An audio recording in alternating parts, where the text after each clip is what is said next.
Good evening, friends, and welcome to the world of the International Fabtalks. Before we begin, I'd like to share a small one-liner. If you have a family that supports you, you have everything in the world. No matter how many times you fall down and lose in life, your family will be standing there to pick you up and to guide you on the right track.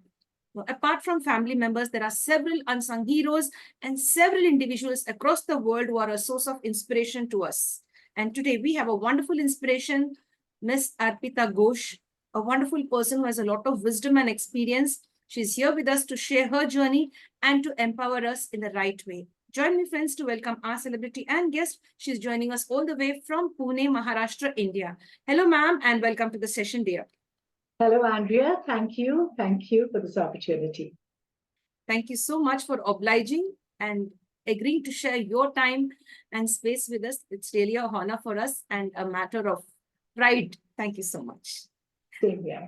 Thank you, dear. With your permission, I go ahead and share your profile and then we begin. Yes, dear.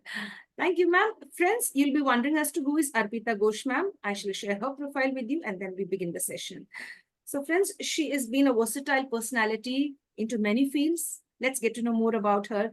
She is at present the Center Head for Counseling and Health Services, Christ University, Lavasa, Pune, Maharashtra, India.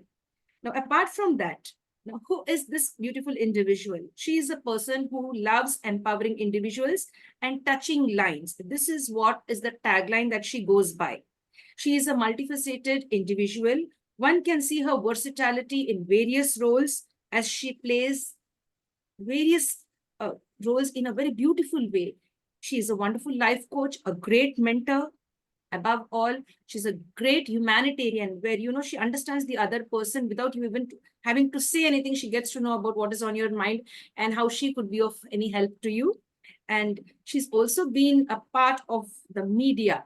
And she's a media professional as well, a radio jockey, a filmmaker, a journalist, acting and teaching, mentoring, all of this. And that's really the beauty of being on this earth. You see, this is the way we have to contribute. If it's like how many ways, like when ma'am's profile I share with you, when I share ma'am's profile with you, I really, take pride in sharing it because I could see that there is a Durga in her.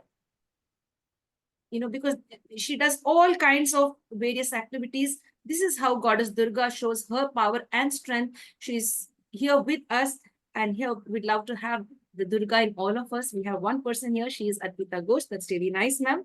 Thank you so much. And that was just from my heart, which I shared. Dear friends, currently, ma'am is, working for Christ University, heading the Centers for Counseling and for Experiential Learning. Arpita is also a TEDx speaker and author as well. She writes lovely quotes. She loves pouring her energy on the paper. That's really nice. She's also a poetess and she also loves to concentrate on life stories as well. She's a wonderful creative facilitator with Expressive Arts in her modules, and she loves connecting with people, bonding with people, of course, the right kind of people. And this is what makes her extra special. If you bond with her, you will also love her for who she is. And she's here to share her experiences as how she has become so valued amongst her friends and who she is today. And with us, join me, friends. She is somebody magical. We're going to have some magic with her. Hello, ma'am, and namaste. Welcome to the session. Thank you so much for your kind words, Andrea. But I'm really overwhelmed with the emotions because, to say something like Goddess Durga, it takes a lot. And I'm really touched with that. Thank you. Thank you, dear. Thank you, ma'am. As I've shared just a little about you, ma'am, people would love to know all about you and they would like to know how would you like to share yourself and explain yourself to them, because there may be many people who love you and admire you, but they don't know actually who is the real you. They may know you on the professional front, they may know you as a friend, but as a human being, as someone that this universe has, they would like to know you from that level, the inner you, or maybe the inner person, the personality. Over to you, dear. Thank you so much, Andrea.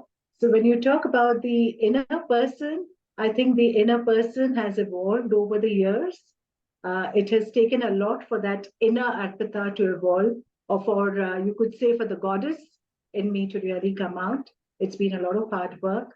And but I believe, based on this entire personal experience of mine, I believe that there is divinity in all of us, and we can all tap into that divinity. So yeah, beginning to share about me, I think I belong to a family of academicians, like in the sense, my dad was a professor with Bombay University. My mom was a school teacher, and I'm the youngest of four. So I have two elder sisters and one elder brother. And being the youngest, yes, much as I am the pampered one, but then again, I think, when you get too much of pampering, you lead a very sheltered life. Life has its own way of teaching you. So I learned a lot of things the hard way because of the protected shell that I grew in. When I was finally there out in the workforce, I learned a lot of the ways of the world and how to deal with it.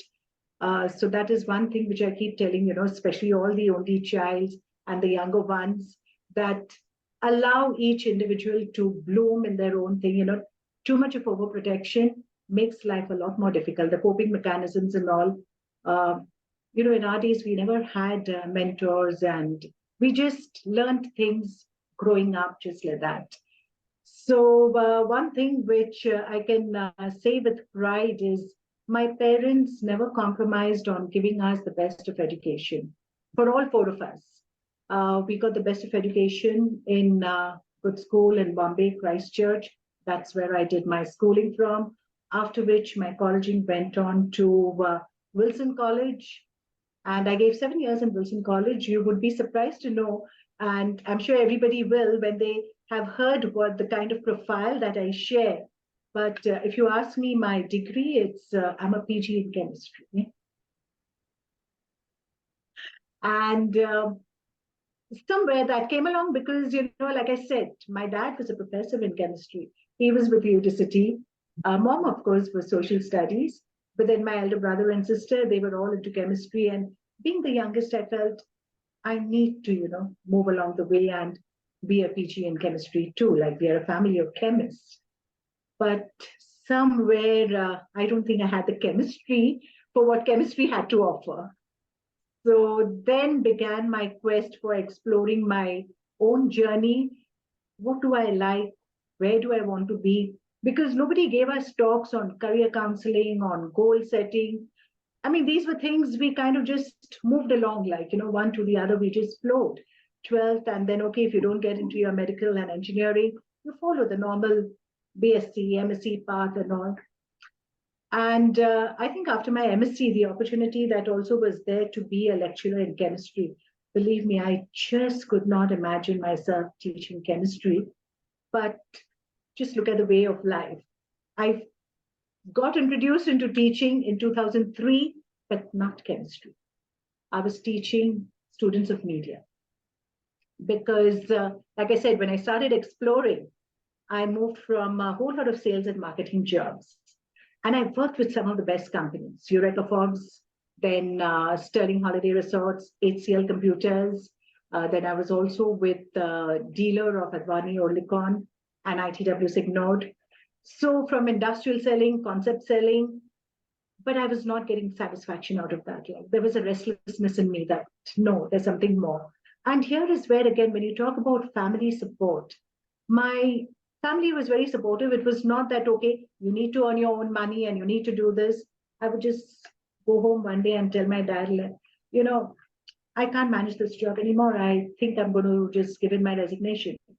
And he was very supportive. He said, okay, if you don't feel up to it, okay. But it used to eat me from within. How long do I sit at home? My elder siblings were like, settled, and I just felt a little responsible. What can I do? That's when I took up this stopgap job with Ask Me Services, which was giving information on telephone. And I think that's where I discovered that I've got a voice, and it is like, agar awaaz hai, to let the world know.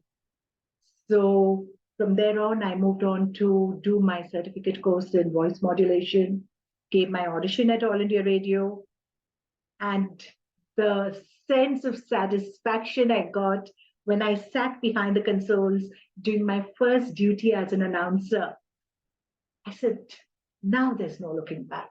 This is it. So that's how I began to explore the journey of media, because it's so fascinating, Andrea. You understand that in the medium of radio, the only way you can connect is through your voice. When you look at the audiovisual media, it is using your voice, your visuals. When you look at the journalism, it's just your words. So I found that very fascinating. And I think, again, if you go to see, I have done a lot of learning things on the job. And that I think has been one of the most beautiful part of my life. And probably one attitude that really stands by is that I just, never said no when it came to learning. Because I felt, okay, let me take this on. I think I can do it. I took it up as a challenge, as an opportunity. So yeah, I think that's how I have grown. Yes. Yes, dear. That's wonderful, ma'am. Thank you for sharing all of that. Very interesting. Now, as an RJ, how was that feeling? How was that journey? Any memorable incident? So yes, the memorable part of, like I said, I mean, doing that very first duty as an announcer. So the days when I began my radio jockeying part, at that time we just had Akashvani. So I was the English announcer on Mumbai A. And then, of course, at that time, only All India Radio had its FM channel. Then we had the private radio FMs which came up, which was being operated from the studios of All India Radio in Mumbai. So that time there was Radio Star, Radio Midday, Times FM. So they were the ones who were there. But I was operating on behalf of All India Radio. And then I got an opportunity with DSJ Radio, that's the Lal Street Journal Radio. So we were producing a 20-minute stock market news. And we were also having the music slot. So I still recollect because I was producing and being a RJ, so sometimes I used to also do the interviews because we would do interviews with celebrities. So I recollect my interview with Milind Soman and the handsome hunk that he is. So it was a joy to interview him. At that particular time, he was going through his breakup with Madhu Sapre. So I recollect in the process of getting to know him, there were a lot of love songs that he kept playing. And so I said that, okay, Milind, I mean, you're playing great songs and all. So I said, one song dedicated to me. And he said, okay, Arpita, this song is dedicated to you, which was With or Without You. So, of course, we were playing the song and I just told him that, I said, yeah, I know, with or without me, your life goes on, my life goes on. But it was a great experience to interview with Milind, the down-to-earth, humble person that he is. Because he very willingly, at that moment, I had DSG Radio and I also had my own radio production, which is Radio Gaga Productions. So I told him, I said, Milind, I would like to do a contest for my listeners. Would you be willing to come and have a high tea with the listeners, the winners of the contest? And again, he was very obliging. And so was Hotel Pritham because it was in Dadar. He stays at Shivaji Park. So I think that was one of the most memorable moments with Milind Soman. Of course, there were many more, but it takes a lot to keep talking. But yes, it was a great experience because what happens is, like I said, on radio, it's only your voice with which you connect to your listeners. And what becomes amazing is, when we used to have the Saturday date program. I don't know whether you recollect that on All India Radio Mumbai. So when your listeners write in and they give that special compliment for a particular announcer. So that feels good. Yes. Yes, dear. That's really nice. Very interesting to know about it, ma'am. Thank you so much. Dear, you are into filmmaking as well. What is this all about? So when I talk about filmmaking over here, so it's more about the ad filmmaking and corporate filmmaking. So corporate filmmaking, comes about, again, ad filmmaking. If you look at ad filmmaking, that's, again, such an interesting fact is you barely have those few seconds to convey an entire story to your consumer. And the best part is at the end of it all, what you're expecting is an action from them. Like, you're wanting them to pick up your product or your service, whatever you have to offer. So telling a story in just 30 seconds, 45 seconds, or a minute, that used to be one major challenge, but it was the creative aspect which always fascinated me. And one thing, I mean, even today, also, if I have to look back in my life, I have a very strong creative kira in me. And I think that is what has led me to where I am today, right? So when you talk about filmmaking, again, corporate filmmaking, why do corporates need to have their film? Yes, because those days there used to be a lot of expos, exhibitions, and whether it was an engineering company or a export company, any company, I mean, they needed a audiovisual profile. So again, it is about telling their story through the corporate film. So corporate film, it could either be a product-oriented film, or it could be telling the story of the corporate, their vision, their mission, and again, try to find the right kind of metaphor and all, connect it with what the organization stands for, bringing in their qualities together and visually presenting it. So the entire aspect, so right from conceptualizing the film, the theme, the idea, to writing the script, the screenplay, going in for the shoot, working with the entire production team, and then sitting at the post-production table, telling your editor what shot you want, what kind of a fade out, fade in you want, because there are so many different aspects to it. Then the mixing of the music, the voiceover, and when you see the final result, it gives you a sense of satisfaction. So yes, but I was also part of the director's team for teleserial and then even for a feature film. But I realized one thing, that the television industry is a different ball game. The film, Bollywood film, is a different ball game. Right? And somewhere, as I got more and more into it, I found more satisfaction in my journalism days. Like, so that's how I kept moving. And I was, of course, doing a lot of freelancing work. I used to do voiceover recordings too, lent my voice for a couple of documentaries. So, yes. Yes, dear ma'am, a wonderful journey, ma'am. That's really wonderful and interesting. Now, ma'am, we'd like to know about your childhood. What kind of a child were you? Calm one, the shy one, the naughty one, the inquisitive child? Who were you? I think, you know what, I was the youngest, as I mentioned. And as a youngest, I was, of course, like, daddy's pet. So what used to happen was I used to, I think, get away with almost everything. I could cry my way and have my way. So, and I think compared to all my elder siblings, I am the rebel one too, because I think my parents had a lot of, right from my school days, like, for some reason or the other, it was waiting. School time has got over, but there's some sports practice, there's some dance practice. But even after that is over, still, like, hanging out with friends and then going back home. So I know I have given my parents those kind of times when they've, just been standing at the veranda wondering what is taking so long for their daughter. Because we used to stay in Dadar and school was in Baikala. So, their concern is to be, daughter's going to take the BST bus and come home. Why isn't she home? So, because by then, even my elder siblings, we all passed out from the same school. Incidentally, my dad and his brother and sisters too were Christchurch. So I was the only one who was there because elder brother and sisters also passed out. So it was a major concern for them that where is this girl? Why she hasn't come?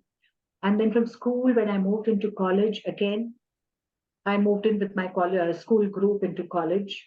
So there again in college, we would be there sometimes again hanging out, or again if it was party time.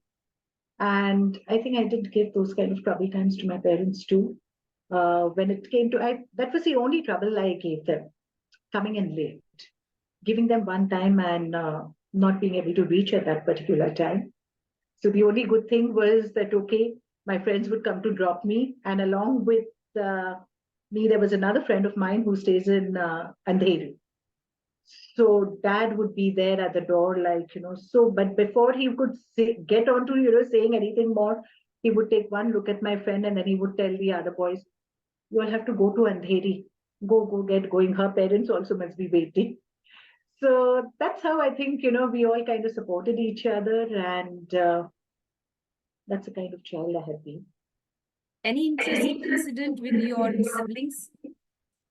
Interesting incidents with my siblings. An incident, an anecdote you could share, like, I mean, like you fought over something or maybe something like that. Okay, so like I said, being the youngest in the house, so when ever it came to ironing school uniforms, polishing shoes, it was the little one.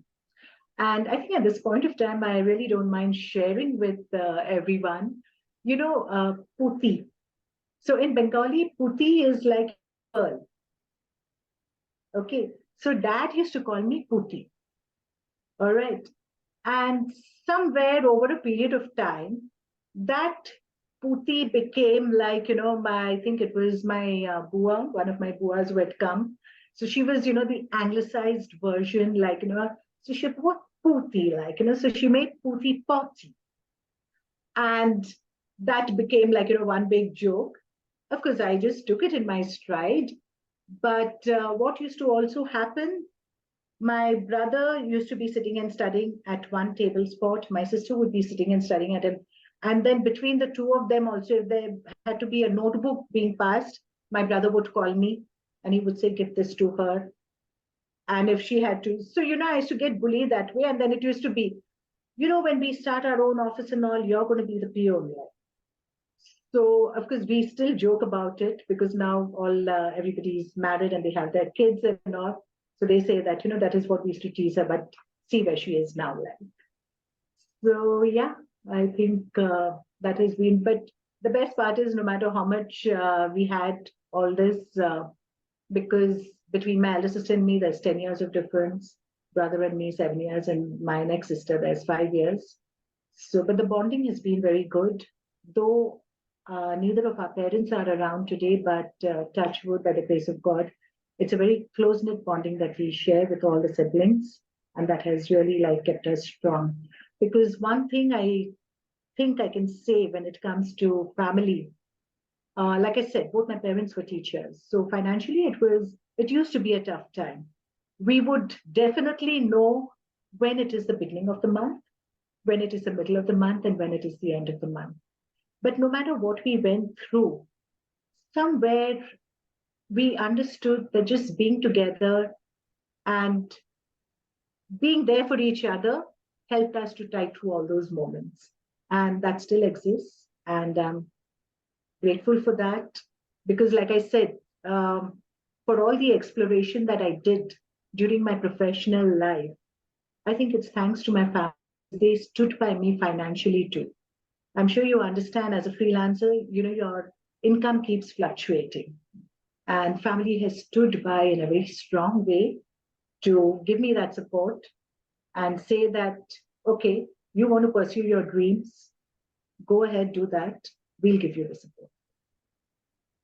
So that's what I can share about my siblings. Yes, they still are a strong support for me. Wonderful. That's really very nice, ma'am. So siblings are really a blessing if we have the right kind of siblings in our life to support us and guide us at every given point. Very good.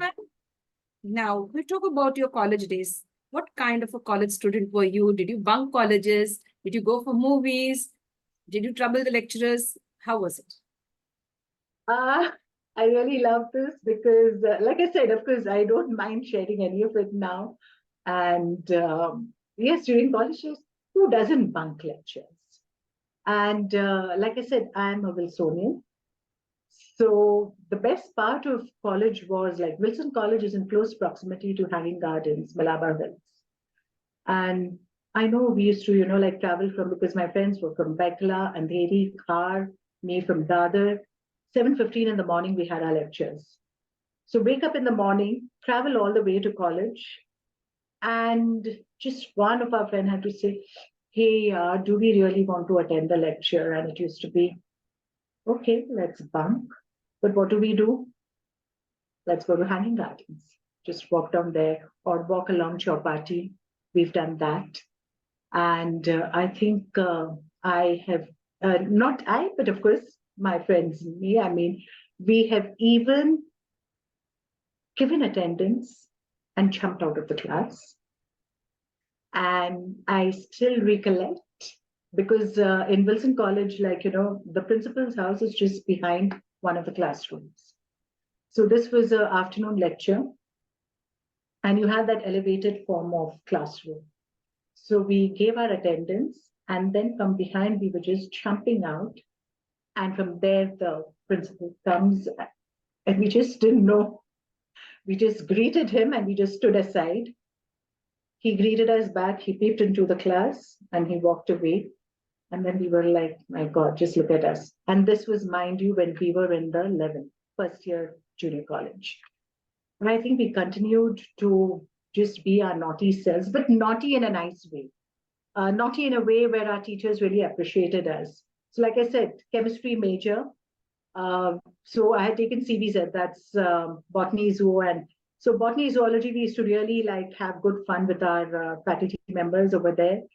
And somehow, like, our chemistry profs, we got to know that, we were, our group especially, we were nicknamed as Times of India for whatever reasons, I don't know, but yes. But then they also very fondly took the initials of each one of us and they created a nickname, which was Atom, which we still treasure. And they said, like, much as you all are naughty, but you all are, the naughty ones can be really lovable also. So that's the way we were in college. In fact, even at the final year level, I recollect. Now I have, like, once I laugh, I can't stop laughing. So it so happened that for this particular professor's lecture, and we had one of our friends, we used to, like, just call her, like, because she's, if you see her, like, her eyes are perpetually closed. So she was like, least aware of what exactly is happening. The joke was cracked between another friend and me. And obviously, in a silent class, when the teacher is explaining, and if I had to burst out laughing, so it really irked the teacher, and he would stand up. And then it just wasn't me, it was the person on my left, the person on my right. And he wanted to know why, what was the joke. Now, the sleepy one, like, so she also didn't know what was happening, and she just bursted out. The pressure cooker went off in the neighbor's house. Like, there were buildings across Wilson College. And that made us even laugh a lot more. But our professor was so irritated with us, he just kicked us out of the class. And then, of course, afterwards, we went back, we apologized. But Alumni Day and all, I still know when we went back, they would laugh, we would think back. And those are the best things, I think, when you can afford to look back in your life and laugh at those small things, which we did. So, like we say, the best times of our life. I'm just glad about my college days. I can say I'm just glad what I did when I did, like, because those times can never come back. Yes. Ma'am, was it a co-ed college? Yes, I come from a co-ed school and a co-ed college too. So in fact, when I said that my friends and me, we moved from school to college, it was just the boys and me. So during my growing years also, like, what happened is I have always grown up with the boys, and as a result, I've been a very close confidant of the boys also. So it's been that way, and yeah. Yes, dear. That's wonderful, ma'am. That's really wonderful. Now, see, dear, now you are the center head for counseling and the health services. Yes. In Christ University for the present, Lavasa, Pune. Now, Right. how does this elevated post feel now? You're at a higher level and you may be having a lot of students around you who may be, indulging in all such things that at one point of time you and I did.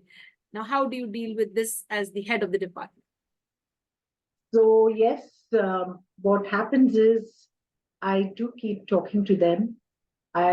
I tell them that I do understand your age. I do understand how the hormones work, how that, sense of exploring, of experimenting happens. But what I've also realized is that, things have changed a lot. The kind of things that we would do back then, we would know, that this is a no-no. There were certain things which were a very clear no-no for us. But today I find that the things are not the same. In fact, just today itself, I have been having back to back, and I have been talking to these kids. So I was just explaining to them, it's very easy for us when you have to spend your parents' hard earned money on anything that gives you joy. But I said, if you have to take a little bit of time to earn that much of money, I'm sure you would think twice about, on what you're spending. Because I said it's very easy to just get sucked into something which is happening. It's very easy to give in to peer pressure, but it takes a lot to say no.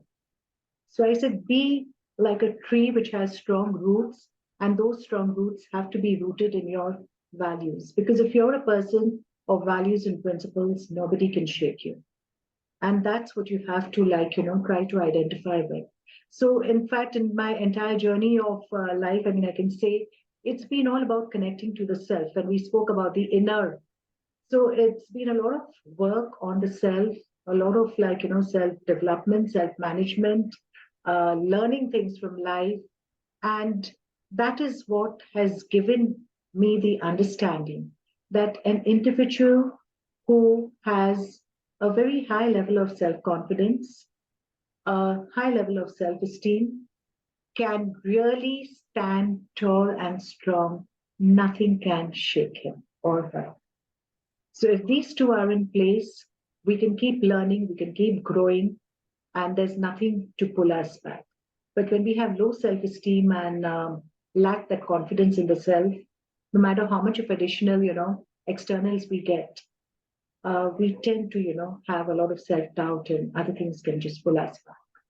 So I keep telling them, work on building your confidence in the self and increase your self-esteem. Yes, that's nice. Thank you for sharing, ma'am. Thank you so much. Ma'am, I have a very sensitive question.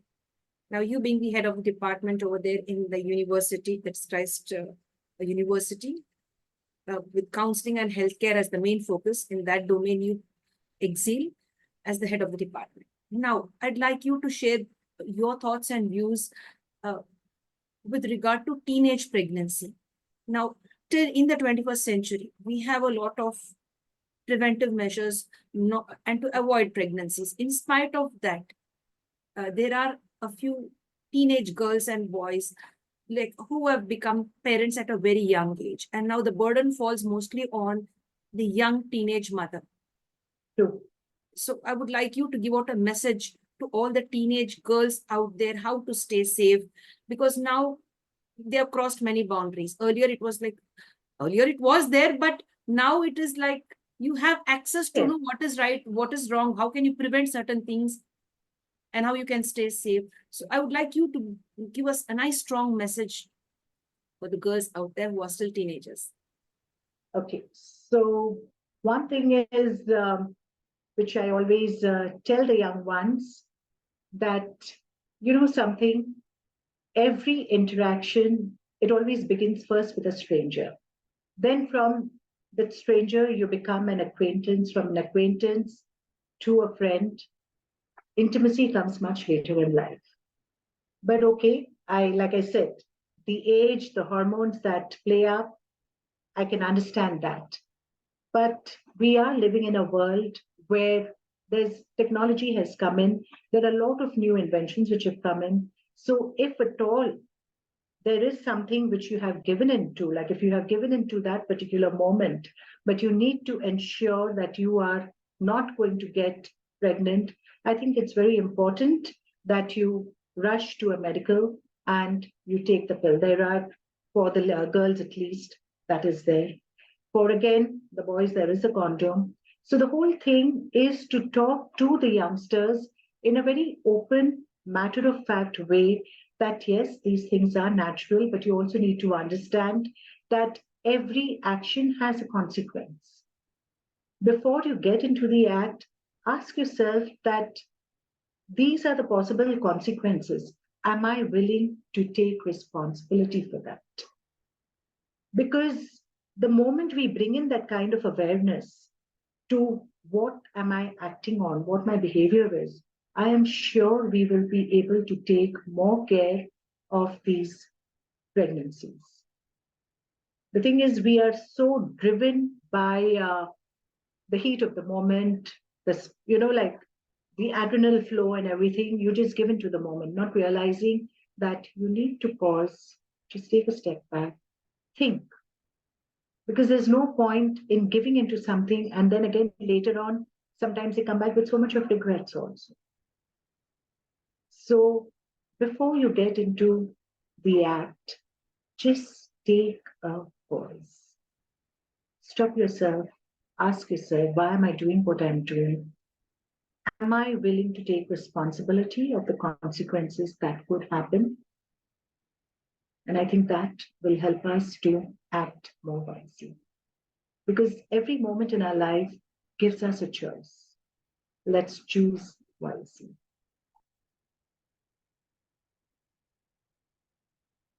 Yes, dear ma'am. Thank you for sharing. Thank you very much. Ma'am, I'd like you to give out a message to the parents as well. In case your teenage daughter or son comes up and tries to tell you something that they've fallen into this trap, or it happened, and they're going to be parents soon. Now, I'd like you to share your wisdom as to what parents should do at this time. Like one child comes up and says, "This is it, mom, and this is it, dad." How should a parent react in such a situation? Okay, so what happens over here again?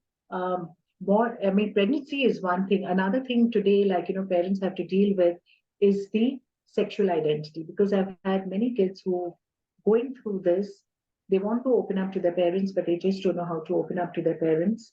But at the same time, it's eating them from within. And here again, I recollect it was one of my students. It took him a lot of courage to, take that time from me. And he said, "Ma'am, I'd like to meet you outside." We met in the garden, we spoke. And then suddenly, in the middle of everything, he just said, "Ma'am, I'm a gay." So I just looked at him. I said, "Okay." And he looks at me. He says, "You're okay with it?" So I said, "Yes." So then he tells me, "Will my mom give the same reaction?" So I said, "No." I said, "Mom is mom and ma'am is ma'am. There's only the difference between A and O." And what mothers or parents need to understand is that please remember your children today are exposed to a lot of outside information which is available to them.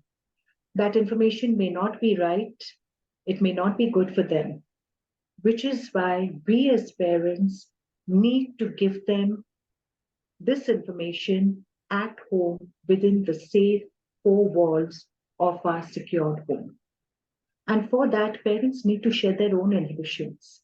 I know many parents who are not able to talk to their children openly, especially when you have an only son. I mean, like the mother just leaves it for the father to talk about wet creams. Sometimes, the father may not have the time. It's okay, like if the mother also talks about it because this is what fosters a child also to understand that these are things which are natural. These are things which do happen. And the more they understand that, yes, it's okay with my parents, I can talk to them about it, the easier it will become for the child also to come and share.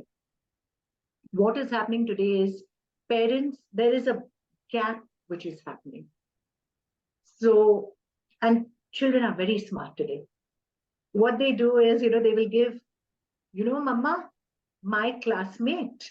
They will begin the story that way. And then they're waiting to see the reaction of their parent. So if it's a green signal type, they know that even they can share. But if they don't see that, so parents need to be non-judgmental, understanding, be compassionate, because your child is going through a tough time. Your child needs parental support. Many times I've been talking to parents and I've been telling the parents that, okay, your child has made a mistake, accept it. Find it in your heart to forgive your child. Because your child has already learned the major lesson in life. But can we just forsake our child? No, we can't. We have to give them the support. And the only way we can do it is make them understand that, okay, I stand by you. I do understand what you must be going through, but I stand by you and give you the support. Because at the bottom of everything, whatever you say, I think love really does make the world go round. And if we can show that love in our support and care, it will be really great. Yes, dear. Thank you, ma'am. Thank you so much for sharing. That's really nice. The way you, even it with lots of clarity, you shared that as to what parents should do and how they should deal with their children, and being non-judgmental and standing with the children and protecting them. Absolutely. Absolutely. Yes, dear. Ma'am, we'd like to know about your stint into the field of acting and as a journalist. Which one would you like to share first, a journalist or an actor? Okay. What is it that you really want to know about both these? My stint as a... Okay. How did you enter into the field of How did I- journalism? Then Okay. we come to acting. Right. So journalism, like I told you, I mean, I just discovered that writing for every different medium, like, it was very fascinating. Beginning from that radio, then getting onto the audiovisual, and then finally for the print media. Print media, you really play around with your words. And so I was really enjoying my days of journalism. And I would love to do people-based stories. And that too, stories of people like, ordinary people doing extraordinary things. Because I used to be writing mostly for the plus editions, the New Bombay plus editions of Times of India, DNA, Midday Metro. So I used to do a lot of feature stories. And, but like I said, there are two Kiras which I have. One is the creative Kira and the other is the Kira of curiosity. So I think it was that which prompted me to, try to see what I could work with on investigative journalism. So when I was working as a freelance journalist and I met up with another journalist who was largely working with all these investigative stories, he told me, he said, Arpita, if you want to get into investigative journalism, so he said, sar pe kafan band ke nikalna padega. So I said, fine with me. I said, kuch fark nahi padta hai, apna aage piche to koi hai nahi. So I said, I'm okay with it. So it was like, all right, if you're willing for that line. But what I realized when I was accompanying him, we did one particular story. And it so happened, I'm not giving you more details because I don't want to bring that out into the thing. But in this entire story, what I realized was that the person who we were talking with to get all the information, he said one thing at the end. One is, of course, he took out some cash and he said that, this is for you. You can bachcho ko mithai khila dena. And then he said, कि मैं तो एक छोटा सा मछली हूँ इसमें. If you will get your byline out of this story, but there are bigger fishes in the thing. And then I realized, where is the satisfaction with? You don't mind taking such a risk, but then if at the end of it, what really happens is the person who's really at fault or at the bottom of this entire thing is still going scot-free. Is it really worth it? And I think that is when I started realizing that, okay, a lot of things are changing in the field of media. And I think then by then Page 3 had come in, Page 3, the movie I'm talking about. Then 2003, I also started. 2003 is when I began my career as a teacher, beginning by being a visiting faculty for media students. So I used to be teaching media students. And somewhere I lost that thing for writing because I realized commercialization of stories was coming up in a very big way. And that was not which I could really, want to be a part of. So I decided to slowly but steadily move out of it. And I said, let me just leave that aside. I am not going to get into it, right? And talking about my stint in the field of acting, oh, yes. So, acting also, I was very keen on getting into this acting thing, and I wanted to act on stage. I went ahead and I got an opportunity to act in a Bengali play. So I was acting in a Bengali play, and not just at the local level, but I actually went on to the national level also, because we participated in the National Drama Festival in Kolkata. And I went and performed over there too. And my connections with the media, so I was in close touch with another producer, Major Ashok Kaul, and I used to keep reaching out to him in between here and there, just hi, hello, how are you, sir? And one day I just recollect, I just gave him a call in the morning, just courtesy call. After I get the phone down, he promptly calls me back and he says, Arpita, would you like to act in a film? I said, Ashokji, if you say yes, definitely. And he said, okay, done. No auditions for you. He said, we'll just take you on. And that's how I acted in the film Mumbai Central. So that was a very nice experience because I was always a behind the camera person. But this was a time when I was facing the camera and I enjoyed every bit of it. It was really nice to act. And what I learned from my acting stint, we talk about the multiple roles that we play in life.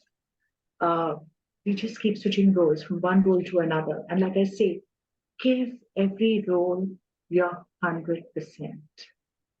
And that is exactly what acting has taught me. When you get into a role, give your 100%. The moment you're done with that role, just drop it there, move on to the next. So that's how it has been. Yes, dear ma'am. Thank you for sharing. That's really very nice, ma'am. Now, what is this all about expressive art? You are a facilitator of expressive art. Could you just elaborate on that, dear, please? Yes. So expressive arts, again, I mean, we use it as a therapy also. And I use it in my training modules also. I began with, of course, learning into the therapy. So you have dance movement therapy, you have psychodrama, you have voice movement therapy, you have art, you play with, the games. So there's play therapy. So all these put together come under expressive arts. So when you talk about psychotherapy, when you talk about counseling, or like one is a talk therapy. But if you would have realized that today, sometimes expressing ourselves even through verbally becomes very difficult. But when you use the expressive arts, you are giving a platform to the participant to open up. So the way I look at, when I look at dance movement and non-verbal communications, it really helps us to shed our inhibitions about the body, and it brings in a lot of grace in our movement. If you look at again voice movement therapy, voice movement. So, different emotions come up from different spaces in the body. And when you talk about clarity of speech, how you can use your voice, that is what I use again as part of the communication, or again building confidence. Because sometimes you will notice that somebody who is lacking confidence, their voice may not come out with clarity and openness. Like I always say, confidence needs to be heard in your voice. Confidence needs to be seen. Confidence needs to be also visible in your walk. And through dance, through voice movement, these things can come up. Again, drama, psychodrama, it helps you with, if you're doing a module on emotional intelligence, it can be used over there because we try to look into the different emotions, the voice of different emotions. So that is what expressive arts is. And I have found that somewhere when I use that in my facilitating processes, it comes out very well because this also helps an individual to connect with the self and find a different way of expressing themselves. Like. So that is what the expressive arts is all about. Yes, dear. It's really very nice. It's really very nice. Thank you, dear. Thank you for sharing. Now, ma'am, what about your thoughts on being an inclusive society where the third gender is accepted, where people with disabilities are accepted, everyone being an inclusive society? What are your thoughts on it? So my thoughts on inclusivity is, I have also, along with Dr. Neeta from Reach Out, we were part of a workshop session for the transgenders too. And, interacting with them, interacting with a disabled person or less able person, whichever way we want to refer to them. One thing that I have understood in life, if we drop all these labels, okay, because at the end of it, these are all labels. So if I drop the labels of gender, if I drop the labels of caste, creed, color, gender, good, bad, whatever, just drop the labels. What remains is a human being. You are a human being. I'm a human being. Or even if I drop human, we are all living beings. And if you really have to see, the heart that beats within you beats within me, within everybody else who is listening to us at this moment of time. The color of the blood that flows in all of us is the same. Why can we not see the divinity in each one of us? Because, like I said, divinity exists in all. It's what you feed that grows. And if you look for divinity, I'm sure you will find divinity. So that is what helps me as an individual to include everyone and to bring in that love and respect for every living being. And which is why when it comes to all these wars that we are talking about, the caste, and it really upsets me because I just wonder, why can't people think on these lines? Why are we so stuck on these things? Because I think we are a progressive country and we have moved far ahead. So we really need to drop the labels. And that's when, you start accepting differences and respect and love the differences too. That is what is important. So that is what I feel about inclusivity. Yes, dear. Thank you for sharing your thoughts on that. That's really great. Dear ma'am, what about cooking, traveling? Which one would you love to answer? About cooking first and then traveling? Okay. So, Andrea, I am one person who, I'm a great cook.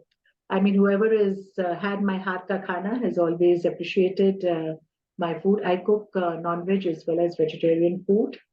Yes, it's a different story that I'm a single woman, never married.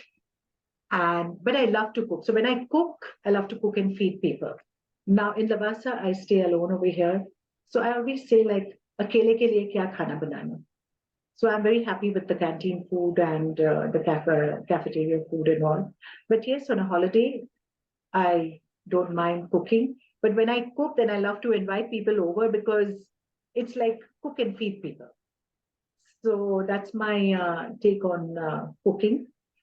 And if I have to really talk about when my cooking started, I mean, I learned to make chapatis by making my first chapatis was, we had a pet dog, Judy.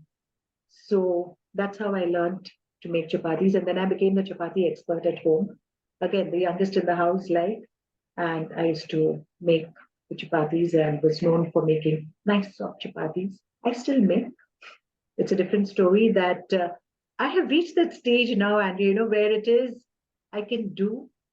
The thing is, do I really want to do? So, this again is a privileged stage to be in because when you want to do, you want to do it with a sense of joy and really giving. So I feel very blessed for that. So that's as far as cooking goes. Traveling, I love traveling. I have indulged in solo traveling. I did a 21-day stint, starting from Guwahati, going all the way up to Sikkim. And I did this during the month of July because I love the non-peak season. I mean, I don't like, crowded places and all. So I just enjoyed, and I think once in your lifetime, come what may, please engage yourself in solo traveling. It's a very, very liberating experience because you just have your own agenda to follow. And I remember my hotel person, the receptionist guy over there in Sikkim Hotel, because I was the only guest over there. So he was like, he said, "Ma'am, आपको डर नहीं लगा आप ऐसे ही निकल पड़े?" So I said, "नहीं." I said, I mean, I don't know. I mean, somehow fear has not been there.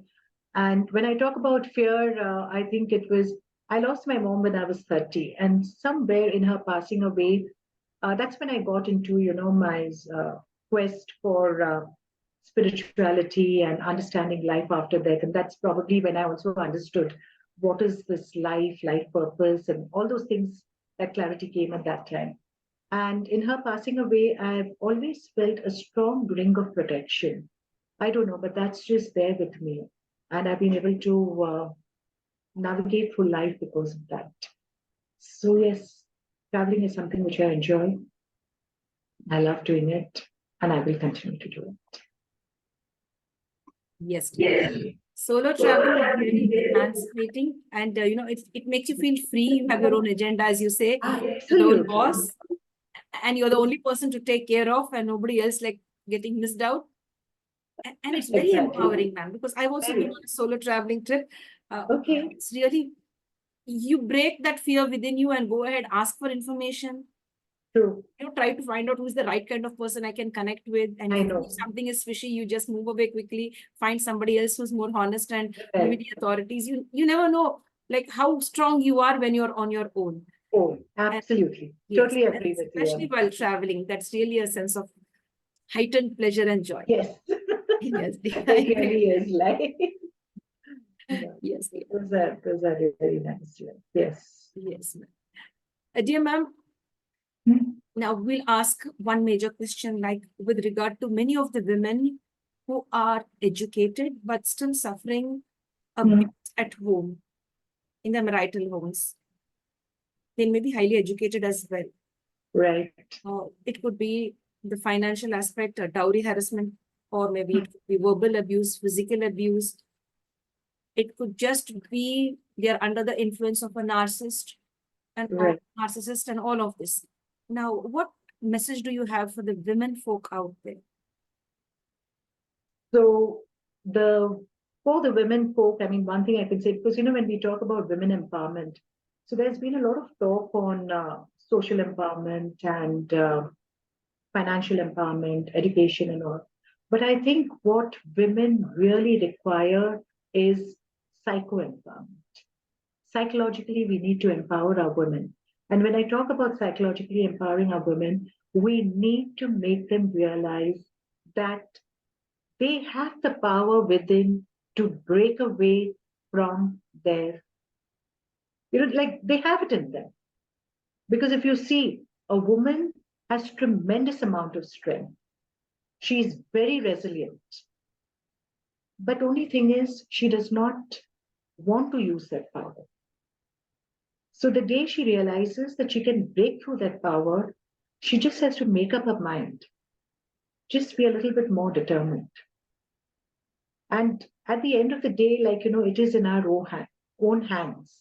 I can create a heaven of my life, or I can create a hell. Do I want to be a victim, or do I want to be a fighter?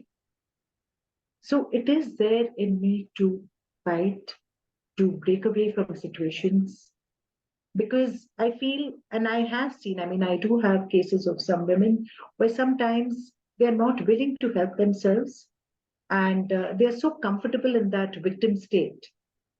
Because to break away from such situations, it takes a lot of courage to work on the self, to find your voice, to speak up for yourself.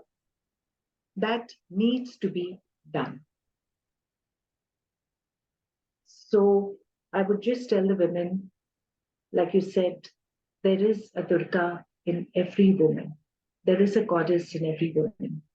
Understand that, know that, reclaim your power, because you can do it. And especially if you're talking about educated women, I think we are all capable of breaking away from such toxic situations and making a life for ourselves, making our lives better.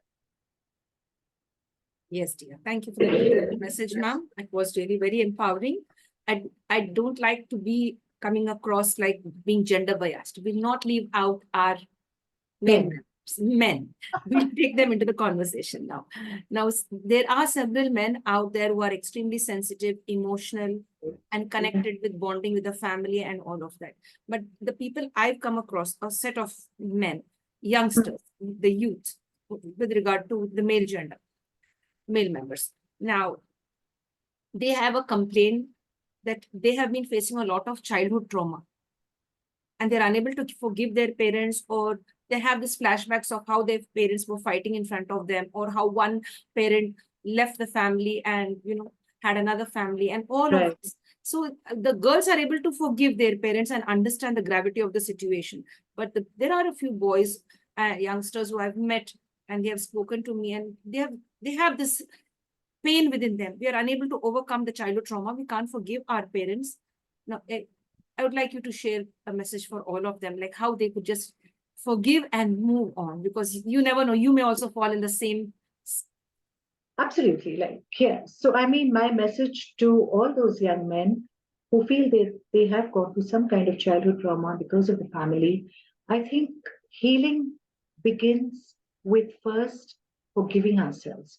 And especially as a child, what happens is, when we are growing up and we are subjected to any kind of trauma, the child in us is already wounded. And as an adult, also, that wounded child is crying for justice, is angry for whatever that child had to go through.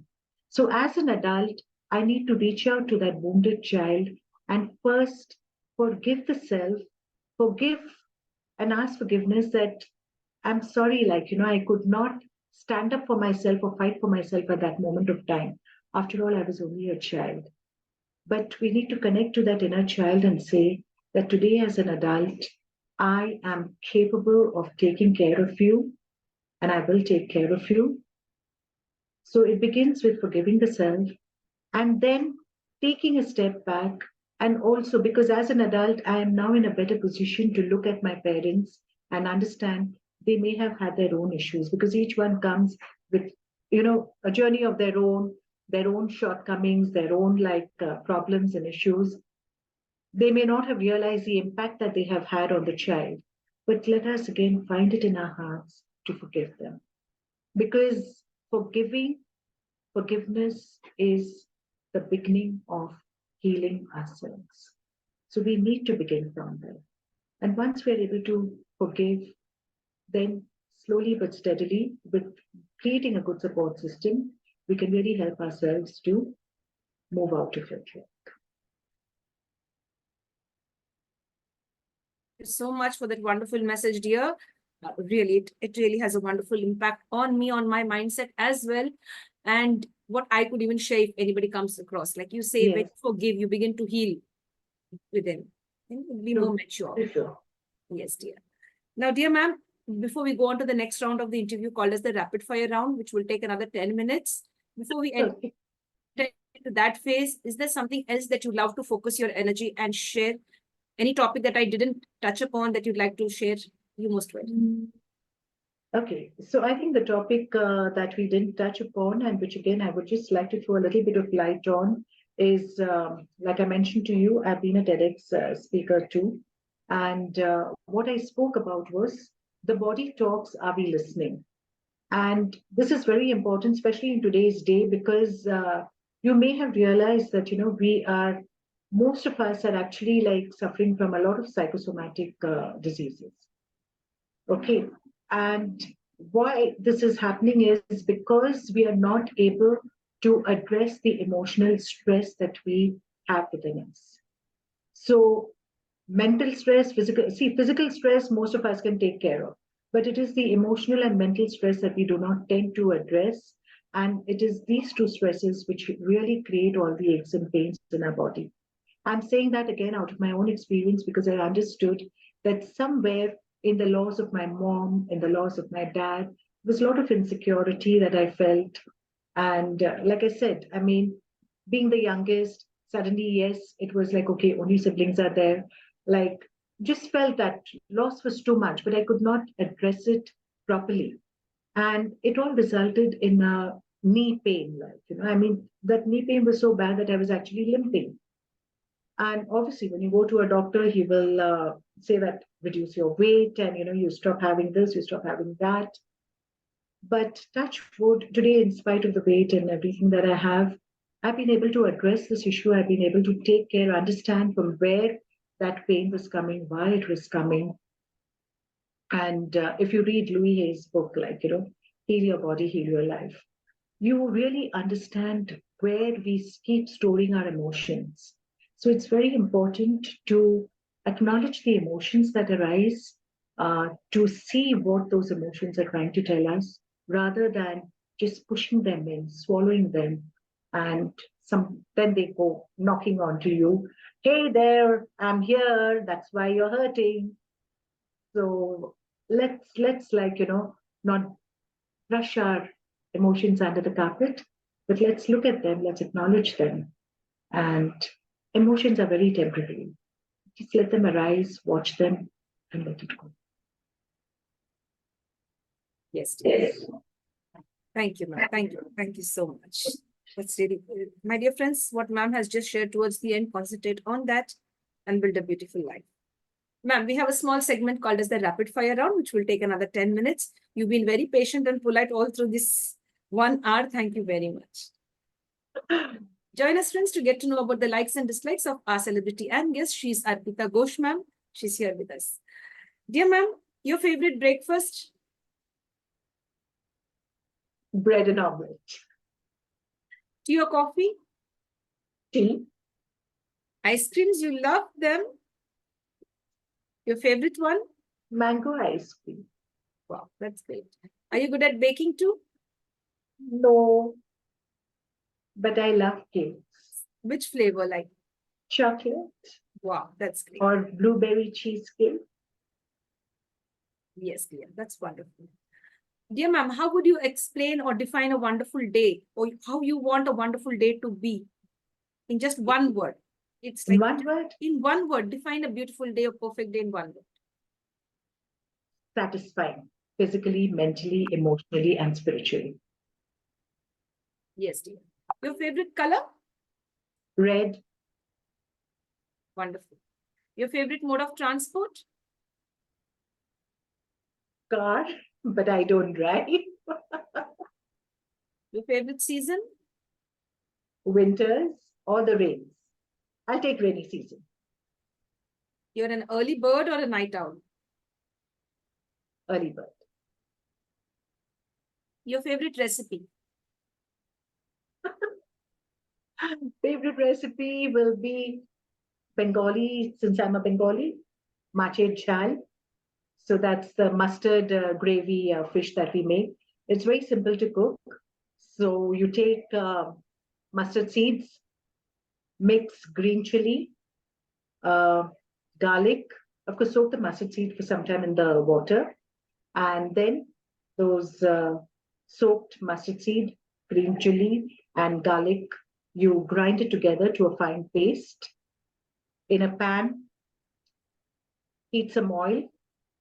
Again, you can break 1 or 2 chilies into it. And when it starts spurting, place the fishes, raw fish. You could either take katla, rohu, or whichever fish of your choice. You can place them in the pan. And then with just very lightly shallow frying, you spread this mustard paste over it. Add turmeric, salt, a little bit of water. Just bring it to a boil, and then you can simmer it. And you can turn it off based on the consistency that you want. Like If you want it thick, you can make it thick. If you want it thin, you can leave it at that. So that's my change style for you. Many thanks for sharing the recipe. Many thanks. That's so sweet of you. Yeah, when you're all alone with no gadgets around you, no books as well, all alone in a room, where do your thoughts take you? Past, present, or future?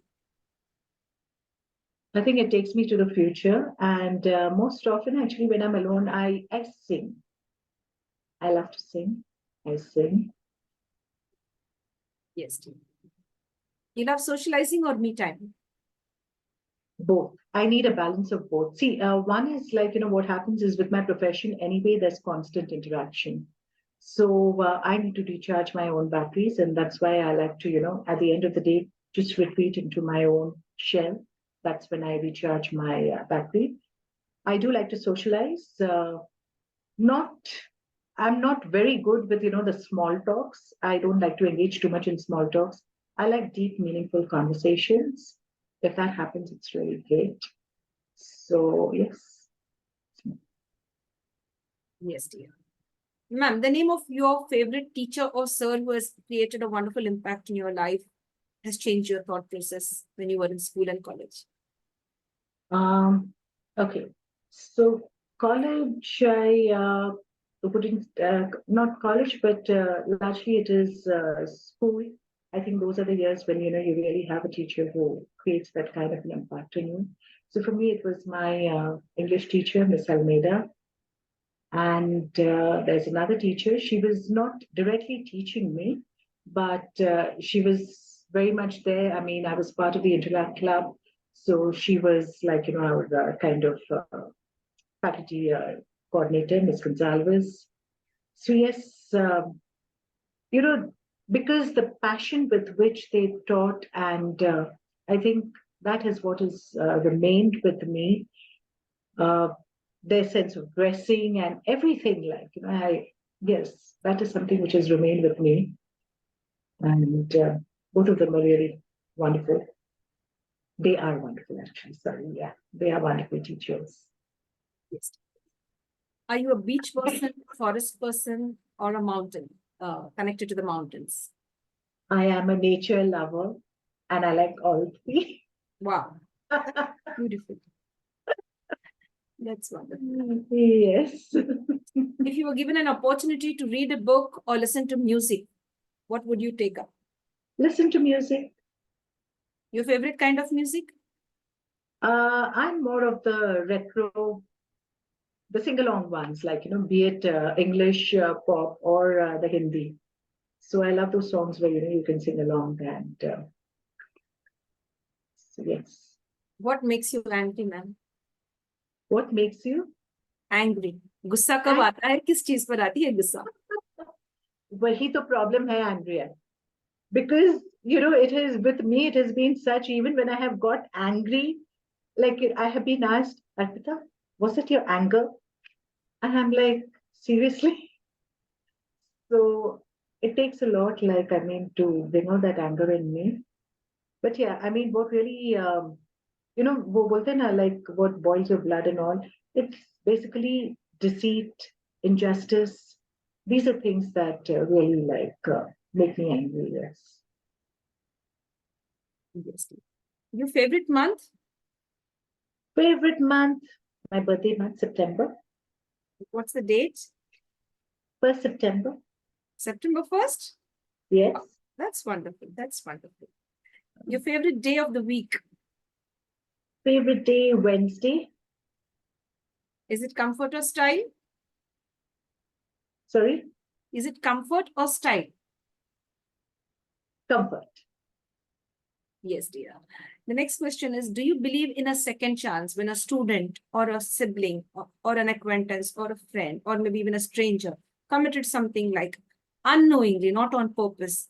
Do you believe that they should be given a second chance to come back?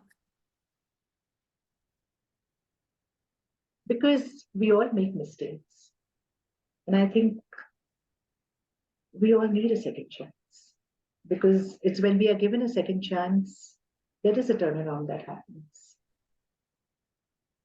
So a second chance needs to be there. Yes. Your favorite snack? Favorite snack, vada pav.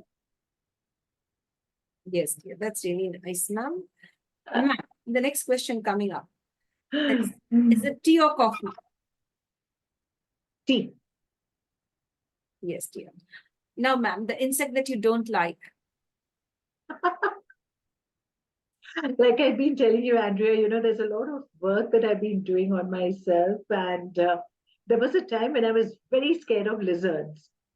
But today, believe me, I see the lizard on the wall and it's okay. Like you are there, you remain in your own space. I'm in my own space. But there was a time when it really gave me the creeps and I would just run away like. So now, to say,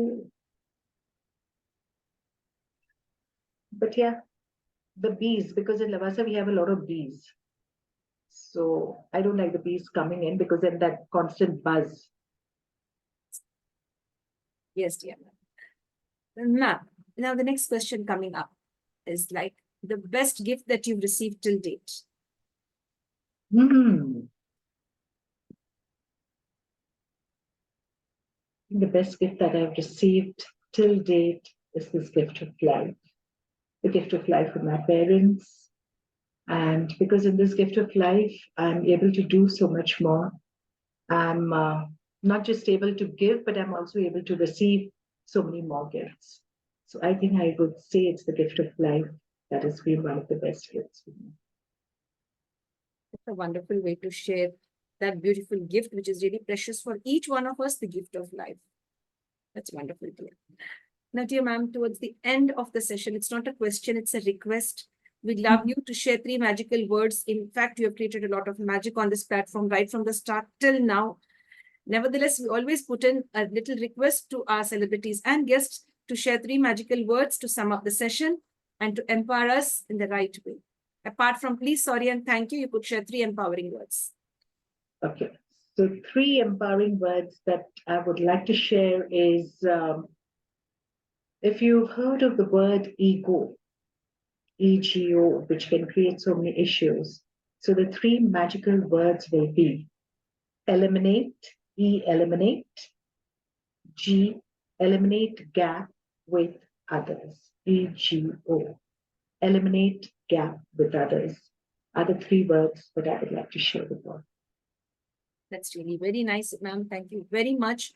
Very impressive. You have a wonderful personality, very warm, gentle, kind.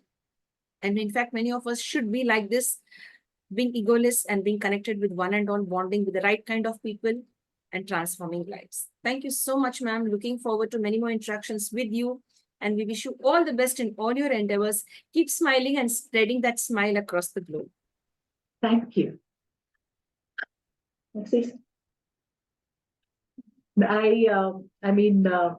There's another thing, like when I spoke about music and all, like you said, I write.